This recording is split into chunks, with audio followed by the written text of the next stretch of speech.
Blind spots and weaknesses, your first critical mission here. Are all weaknesses excuses? Absolutely not. Some of you may have type 2 or even type 1 diabetes, and your mission in life is to control the diabetes and make sure it doesn't take over your life. But that doesn't become an excuse unless you ignore it. I've seen people that have a lot of challenges, but they're aware of their weaknesses and they do quite well. We talk about a guy by the name of Eric Weinheimer, and he has climbed every tall peak on each of the 8 continents, and he is blind. And he says something that's profound but very simple. He said, to do this task, I had to first admit I was blind.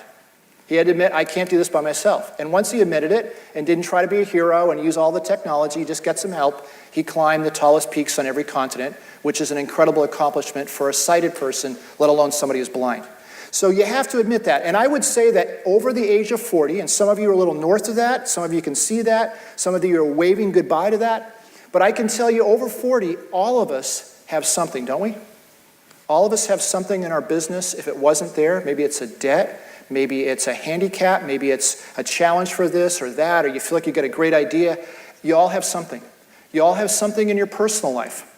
And most people would say, if that 1 or 2 or 3 things weren't in my life, everything would be fine. I'd be able to just charge the hill, and to use the common phrase, I would crush it in my business. But that's not the case. Most of us are carrying something that we're dealing with that is a challenge. And will that be an excuse, or will that be something that we work around?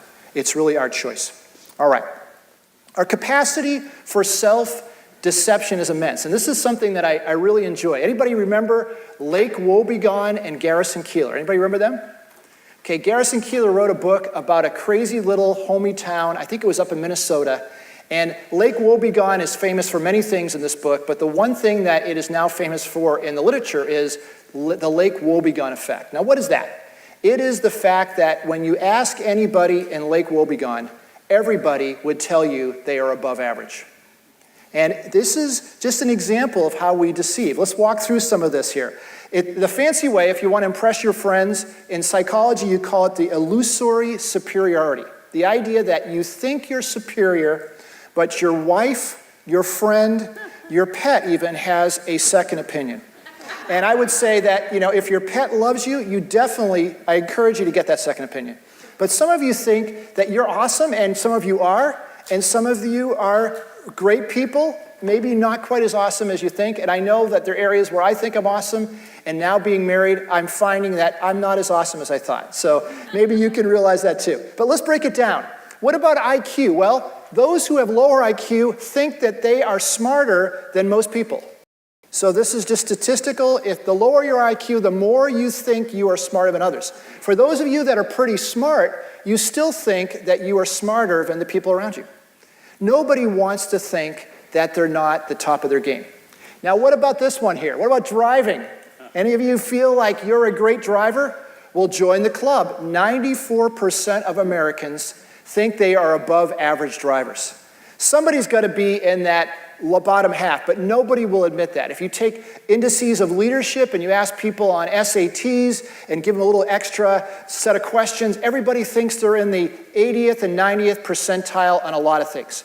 America has a strong math self-esteem. We think we are awesome. But compared to the rest of the world, not so much. So the question is, does this happen in your business? Are there areas that you're too close to see? I can definitely tell you it's true of mine. So let's walk through this. Let's start far away and let's get personal. How many of you like Shark Tank? Anybody Shark Tank? Oh, look at all the hands go up there. Everybody loves Shark Tank. How many of you have watched Shark Tank and realized that this man, this guy and this girl, this marital couple, their business is over, and you know it, Mark Cuban knows it, Barbara Corcoran knows it, everybody knows it in the audience except that person, and they're done. And what is usually the reason? Maybe they reach too far. Let me tell you a little bit about our book. Our book has been in Barnes & Noble, it's not been in Barnes & Noble, it's been moving its way. We wanted to be in Costco.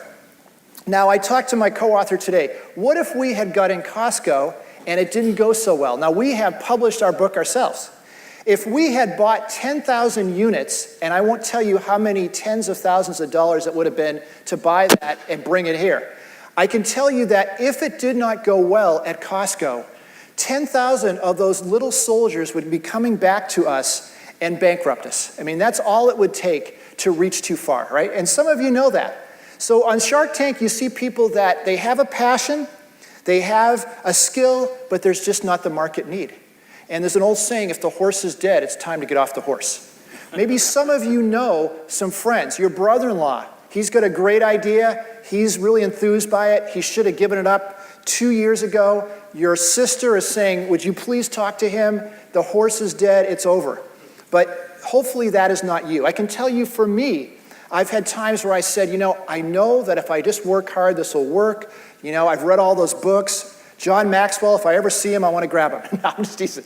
John Maxwell has some good books, but they'll fill your head full of sugar plums, and without a little bit of reality, and hopefully our book isn't the same way, you can get yourself in a lot of trouble.